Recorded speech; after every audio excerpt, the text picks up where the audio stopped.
When I returned home after graduating with honors from university, my life became a series of Sundays filled with uncomfortable silences and gazes that avoided meeting mine. My family, who once celebrated my small academic achievements, now seemed ashamed of me. It didn't matter that I had completed my studies with excellence. All they saw was that my path didn't fit into the mold of success they were so eager to display. Each dinner followed the same script. Dad, barely sitting down at the table, would fire the question that had become a ritual. When are you going to get a real job? He wouldn't even look me in the eyes when saying it. It was as if my mere presence in the house was an uncomfortable reminder of a failure that to them was as evident as it was shameful. Your cousin was just promoted to junior partner at his law firm, Dad would say with pride. Your sister is dating a finance guy and you're still playing at building your business. He said it with that mocking tone he reserved for childish things, as if I were a child trapped in an office game. I clearly remember the day I got my first real contract, $500 for redesigning a local bakery's website. I ran down the stairs, my laptop in hand, my heart about to burst from my chest. Dad, Mom, look, I announced with a smile that barely fit on my face. I just signed with my first paying client. I slid the laptop across the table, hoping to see in their eyes the pride I had sought so many times. Dad barely glanced at the screen before changing the subject. That's nice, honey.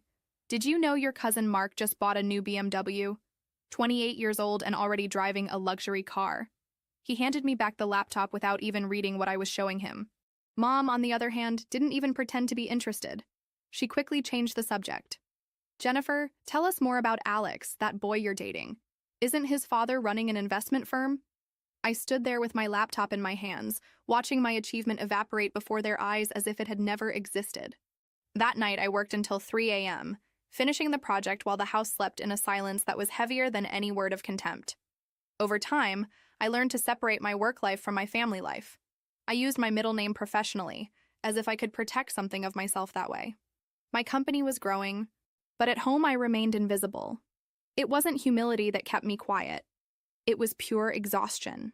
Trying to prove your worth to those who have already decided you're worthless is like carrying a dead weight on your shoulders. It wears you down, drains you, consumes you. My sister Jennifer had started dating Alex 8 months ago, a young man in expensive suits with a perfect smile, the living stereotype of success. Alex is taking me to the beach next month, she would announce at every dinner, then giving me a look loaded with superiority. Maybe someday you too can take someone on vacation. Each of her words was a small stab. Each comparison, another cut in a wound I no longer knew how to close. I remember once during a family barbecue, I stepped aside for a moment to handle an emergency with a server. 10 minutes on the phone. Saved hours of work for my clients. But when I returned, my uncle greeted me with a mocking smile. Finished playing video games? Everyone laughed. No one asked what I was actually doing. No one wanted to know. Over time, they even started excluding me from important family gatherings, which Alex already frequented. The explanation was simple and cruel. We don't want you to ruin the atmosphere, they said. My own family preferred to erase me to impress a stranger they barely knew. I still keep the message I received before my cousin's wedding. We only have room for 4 at our table. Alex is coming with Jennifer, maybe next time. I read it over and over, feeling a part of me breaking a little more. I had turned down a trip with a childhood friend that same weekend to accompany them. Instead, I spent the night alone watching their happiness without me on Instagram. That night, something changed inside me. Something cold and sharp hardened. When Thanksgiving Day came, they couldn't uninvite me without raising suspicions. But they warned me. Please don't talk about your little online thing, Mom told me over the phone, her voice full of nervousness. Alex will bring his parents. They're very successful people. Mom didn't know that my little online thing already employed more than 40 people. She didn't know we had just closed an important investment round. She didn't know that I, the uncomfortable son, had built something they never bothered to ask about. That morning, I closed the last-minute flights tab I had opened on my laptop and decided to attend. Not for them, for me. What they didn't know was that the real Thanksgiving surprise was already sitting at their own table. Thanksgiving Day dawned cold under a gray sky that seemed to foretell what was to come. I put on the best clothes I had, a simple, well-ironed shirt, dress pants I rarely wore, and polished shoes that had seen better days. I looked at myself in the mirror before leaving, not to adjust my appearance, but to remind myself who I was. I wasn't the failure they saw. I wasn't the uncomfortable relative they preferred to hide. I was a man who had built something real with his own hands, even if they didn't know it yet. The journey to the family house felt endless. Each traffic light, each corner was an opportunity to turn around and abandon everything. But I didn't. Every memory of contempt, of invisibility, of minimization burned within me, fueling a spark of dignity that refused to go out. When I arrived, the luxury cars were already parked in front of the house. My cousin's brand new BMW, an uncle's shiny Mercedes, and now Alex's gleaming Audi. Each of those cars was a silent reminder of what my family considered success. I entered the house and, as always, felt the fleeting glances, the forced greetings, the tense smiles that didn't reach the eyes. Mom greeted me at the door with a tight smile. Her eyes quickly scanned me, looking for flaws, looking for something to be ashamed of. "Good that you came," she said. But her tone was more of a warning than a welcome. I hung my coat in silence, swallowing the urge to say something. The aroma of roast turkey filled the house, mixing with expensive perfumes and contained anxiety. The room was meticulously decorated. Golden centerpieces, scented candles, elaborately folded napkins, everything arranged to impress Alex's parents. And there he was, standing next to Jennifer, laughing as if he had belonged to our family forever. Tall, tanned, impeccably dressed. He looked like he was taken from a magazine cover. Jennifer looked dazzling beside him, wrapped in an elegant dress. The perfect symbol of the ideal daughter, the fulfilled promise. When they saw me, Alex raised a hand in a casual greeting. Nothing to betray what was about to happen. I responded with a slight nod, preferring to stay on the sidelines, invisible, as they preferred. Dinner began as expected. Toasts to the family, to new achievements, to the blessings of the year. Each word was a needle that stuck under my skin. When Dad made an especially long toast about the importance of building successful careers that made parents proud, I saw how he deliberately avoided looking at me. Jennifer took the opportunity to talk about Alex, his travels, their wedding plans, the family investments. Everyone listened, captivated, as if her voice confirmed everything they wanted to believe. I ate in silence, counting the minutes for it all to end, until fate decided to intervene at some point. Alex got up to go to the kitchen to get more dessert plates. Moved more by the need to escape the atmosphere than by courtesy, I offered to help him. While we were looking in the drawers, Alex looked at me out of the corner of his eye and smiled in a conspiratorial way. "Hey, boss," he said quietly. "How's the team?" For a second, I thought I had misheard. I froze with a plate half pulled out. "What?" I asked, feeling a knot forming in my stomach. Alex let out a light laugh, like someone revealing a funny secret. "The team, man. Aren't you going to introduce me properly?" He shrugged. "I've been using your company to manage my online images for almost 2 years. When I found out who you were, I thought it was funny. I understood you preferred to keep things separate. I respect that, but I always thought it was weird that your family wasn't proud of you." The world seemed to wobble beneath my feet. Alex was a client of my company, and not just any client. He was one of those who had driven our growth the most in the last year. I had never known because, like most of our users, his identity was protected by privacy protocols. We returned to the table. I carried a secret weighing in my pockets, a burden I didn't know how to carry. Alex, however, seemed determined to bring it to light. When dessert arrived and the toasts resumed their course, it happened. Alex stood up, raised his glass, and with a smile said, "I propose a special toast." Everyone looked at him expectantly. "To the man who has made much of my success possible this year, not only on a personal level, but professionally. A guy who deserves much more recognition than he has received tonight." "A round of applause for my boss," he shouted, pointing directly at me. The entire room fell into a leaden silence. The silence that followed Alex's toast was thick, almost solid. I could feel every gaze fixed on me, as if I were suddenly a completely new figure before them. My parents' faces froze. Horror, disbelief, and something deeper, a barely disguised fear. Jennifer dropped her glass, spilling wine on the white tablecloth. My aunt coughed uncomfortably, and my cousin sat with a piece of turkey half chewed in his mouth.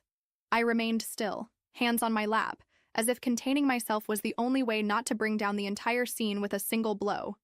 I didn't need to speak. I didn't need to justify myself. The truth, after years of imposed silences, revealed itself alone, luminous, impossible to ignore. Alex, completely ignoring the tension or perhaps enjoying it, continued cheerfully. "Yes, I've not only been using his services for years," he said, I've also recommended his company to many of my colleagues. He's brilliant, visionary, a true leader, and you have the privilege of calling him family. An uncomfortable murmur ran around the table. Mom was the first to try to regain some control. She cleared her throat awkwardly and forced a smile. Well, we didn't know you two knew each other so well. Alex let out a sincere laugh. Know him? If it weren't for his company, I wouldn't have gotten the promotion you're celebrating today. He lowered his voice, as if sharing a secret. Some of my partners are also his clients. Believe me, ma'am, your son is someone very important. I saw how Mom paled. Dad, who always showed so much pride talking about others' achievements, now seemed not to know where to look. My uncles, previously so condescending, shifted uncomfortably in their seats, exchanging furtive glances, and Jennifer trembled with contained rage. Her hands twisted the napkin, her lips pressed together, struggled to maintain a smile that no longer convinced anyone. I didn't need to say anything. It wasn't necessary. Life itself was exposing everything they had wanted to ignore. Jennifer, unable to stay quiet, let out a fake laugh between her teeth. I suppose everyone has their little project in life. The phrase fell like a stone in a lake. Even the uncomfortable murmur died out. Alex arched an eyebrow, surprised, and slowly turned his head toward her. His smile became colder, sharper. Little project, he repeated, savoring each syllable. I don't know if I'd call a small project a company that, according to my colleagues, is closing a $1 million contract with one of the largest firms in the country. The blow was dry, definitive. I could have laughed at that moment. I could have risen triumphantly, pounding the table with my fists raised high. But I didn't. It wasn't necessary. Each of Alex's words was a hammer tearing down, one by one, the rotten foundations of a facade that for years my family had protected with such care. The desserts were left abandoned on the table. No one had an appetite. Some excused themselves to go to the bathroom. Others pretended to check their phones with sudden interest. Mom murmured something about bringing coffee, her voice barely audible. Dad stared fixedly at the candle in the center of the table, as if hypnotized by the small, wavering flame. Then Alex leaned toward me and whispered so softly that only I could hear him. You know, I've always wanted to work directly with you. Maybe we can talk about that soon. It took me a few seconds to take in what he was saying. Not only had I been publicly recognized, not only had I been vindicated in the eyes of those who had most belittled me, now, moreover, an even greater opportunity was opening up before me. And all this in front of those who for years had seen nothing but a hindrance in my existence. I nodded with serenity, like someone accepting any offer. But inside me, my heart was beating with savage force.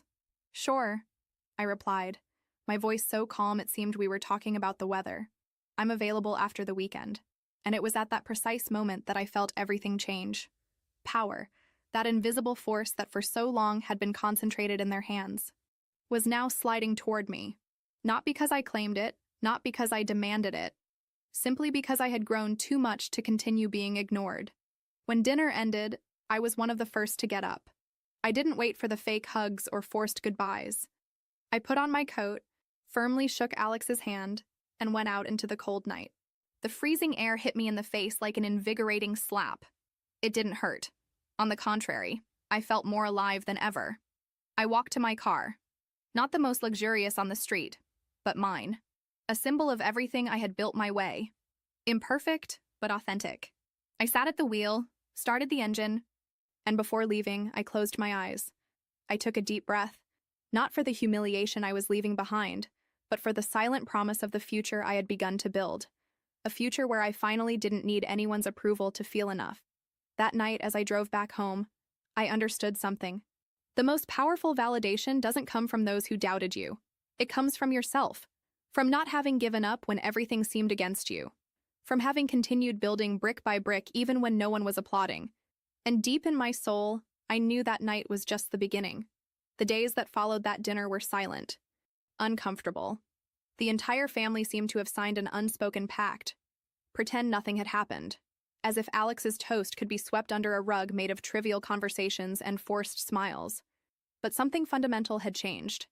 I felt it in every brief call, in every text message full of polite but empty phrases, in every averted gaze during family encounters. I was invisible, but also not accepted. I was uncomfortable. A living reminder of everything they had not wanted to see. And to my surprise, it didn't hurt me. not in the way it once hurt me. It was more like a slow release, like taking off a heavy coat after walking under the sun. I had regained something I didn't even know I had lost, my dignity. But I also understood something else. A deeper part of me, more wounded, was still wondering why it had to go this far for me to be seen. Was it not enough to have worked hard, to have dreamed big, to have persevered in silence? The following Monday, as I walked to my office, a sense of belonging enveloped me. There, among my team, among those who had accompanied me on long nights and uncertain beginnings, I was already valued. They didn't need a grandiose toast to see it. They knew it in the way they greeted me, in their genuine respect, in their silent trust. While reviewing contracts and answering emails, my cell phone vibrated on the table. It was a message from Jennifer. "Can we talk?" I stared at the screen for a few seconds. Part of me wanted to ignore it, move on, leave the past where it belonged. But another part, more curious and perhaps more compassionate, felt the need to know what she was seeking. I agreed to see her. We arranged to meet at a downtown cafe, neutral ground where emotions couldn't easily overflow. I arrived early and sat in a corner watching people pass by. I thought about how much my life had changed, how some wounds, despite everything, were still there, barely covered by a thin layer of success. Jennifer arrived late, as always, but something about her was different. She didn't come wrapped in her usual aura of perfection. No designer clothes, no flawless makeup, none of the arrogance that usually accompanied her. She seemed smaller, more real. She sat across from me, ordered a coffee, and for several minutes just played with the spoon, avoiding my gaze. Finally, she raised her head. "I wanted to apologize," she said, her voice barely a whisper, "for how we treated you." I didn't know what to respond immediately. The apology, though welcome, sounded rehearsed, more like a need to clean her own guilt than to acknowledge the real damage. I stared at her. "Do you really want to apologize, or do you just want to feel better about yourself?" I asked calmly, without rancor, but with a new firmness. Jennifer opened her eyes wide, surprised by my tone. For the first time, I wasn't the younger brother seeking her approval. I was a man who knew who he was and what he was worth. "I guess both," she admitted, dropping her shoulders with a tired sigh. "I never thought that—" She stopped, searching for words. "Never thought I would achieve anything?" I completed.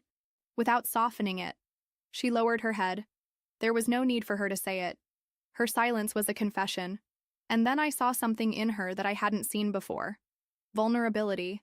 A glimpse of the girl who had also been molded by the blows of others' expectations. Jennifer wasn't just the golden daughter, the favorite.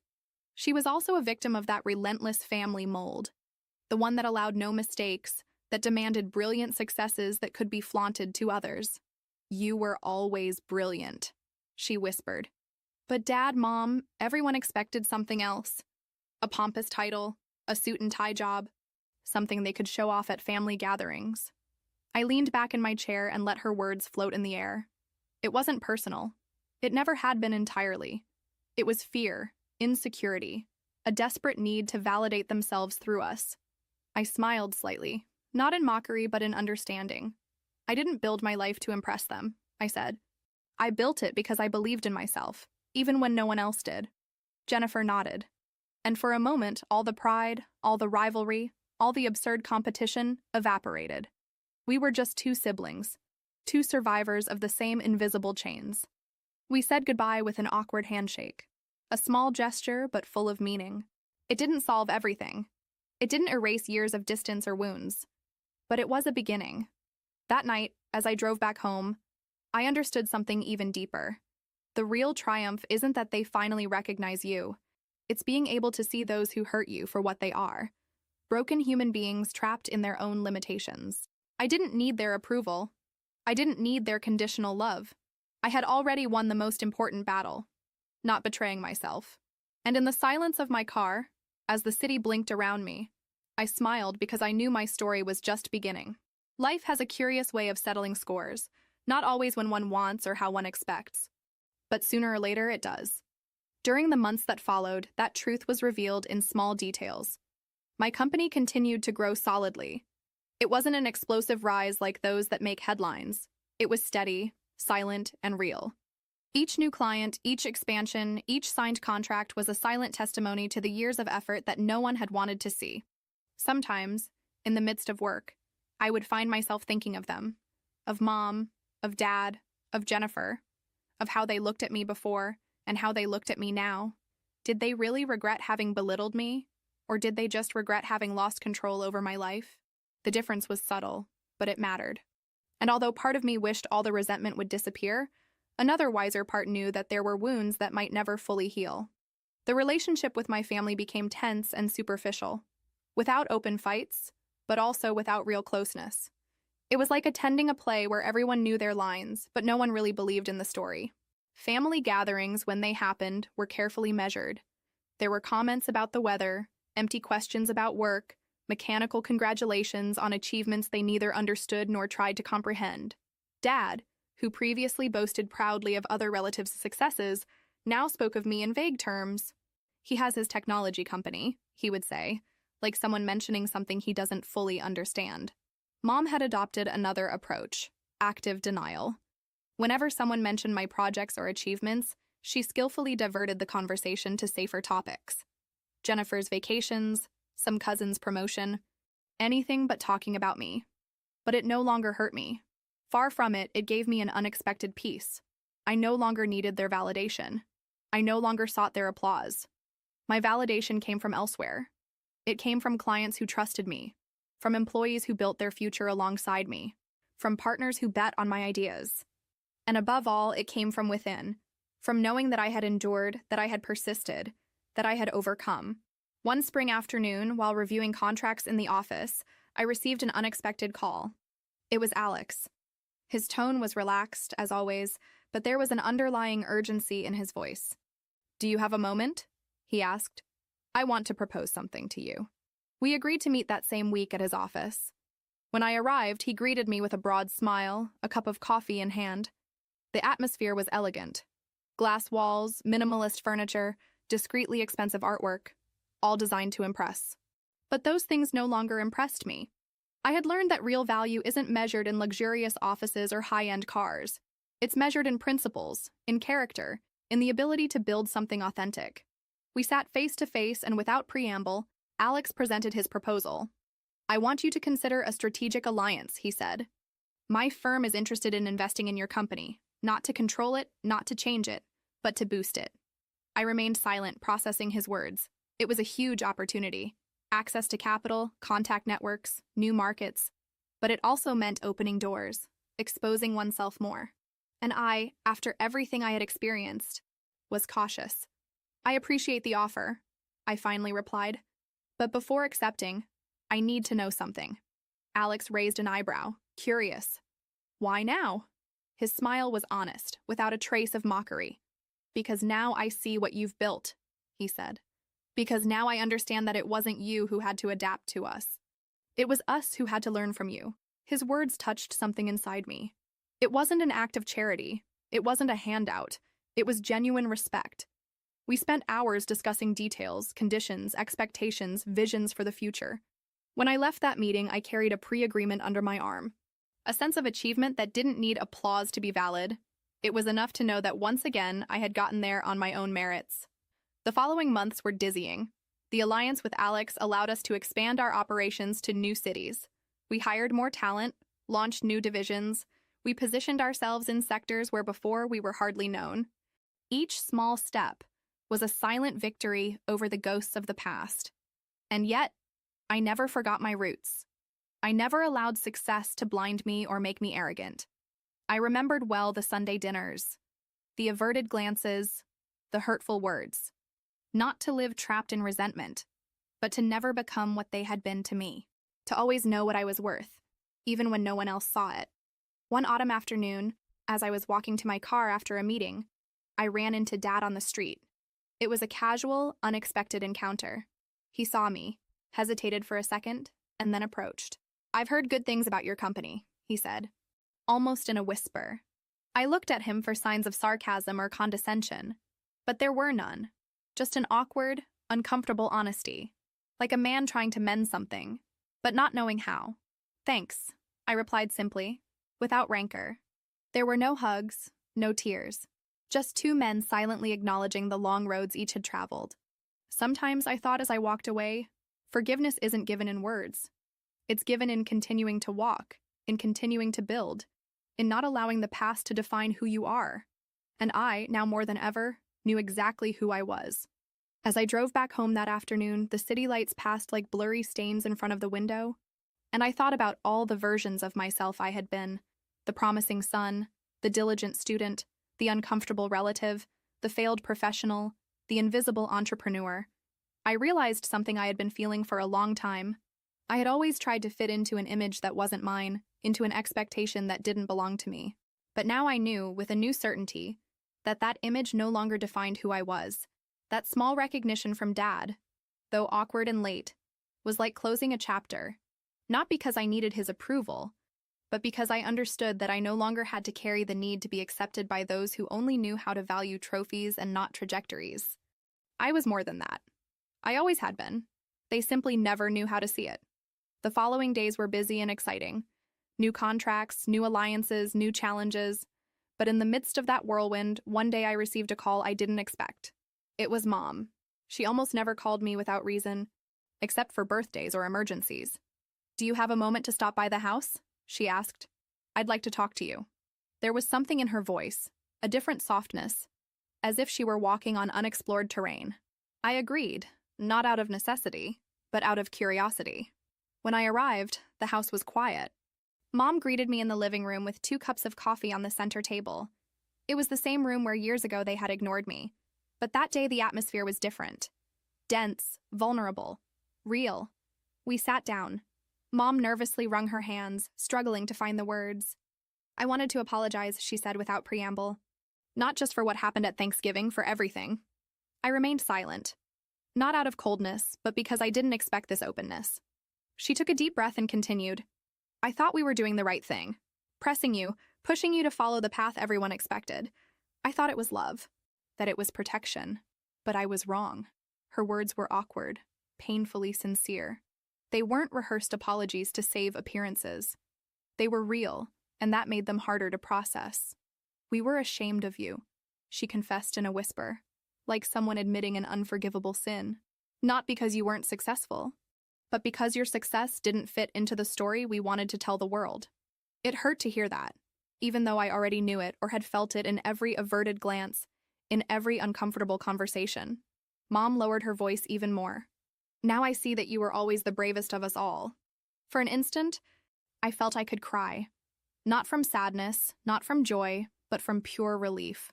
All that weight I had carried for so long, believing the problem was me, dissolved in that moment. And I understood something. It wasn't my job to fix their broken expectations. It wasn't my responsibility to fill the mold they had designed. My job was to continue being me, with all my imperfection, with all my light. "Thank you," I finally said. I didn't need more. I wasn't looking for more.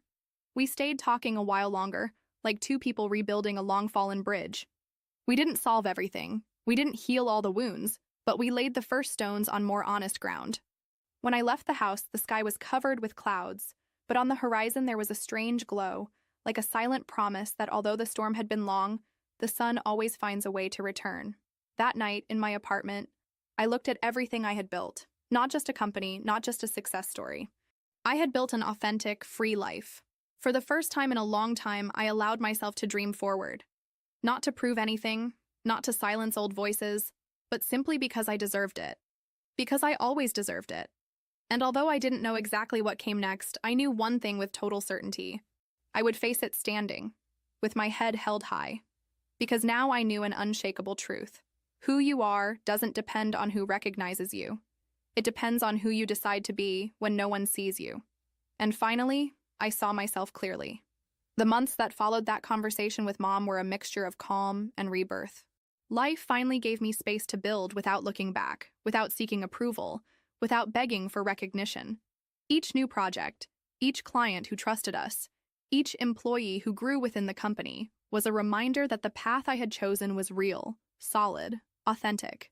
Jennifer was also changing, though. I saw her day by day leaving behind the need to be perfect, understanding that true greatness comes from humility and honest work. Her transformation was slow, sometimes painful, but genuine, and seeing her advance in her own process taught me something new about patience, about empathy. My family, for their part, had begun to build bridges. Small gestures, invitations to lunch, brief messages asking about my well-being.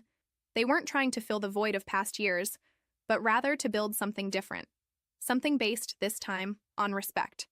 Not all broken ties healed, and I understood that was okay too. There are wounds that, although they scar over, leave marks. And those marks tell stories that deserve to be respected. One ordinary Saturday, while organizing papers in my office, I found an old notebook I used in the beginning.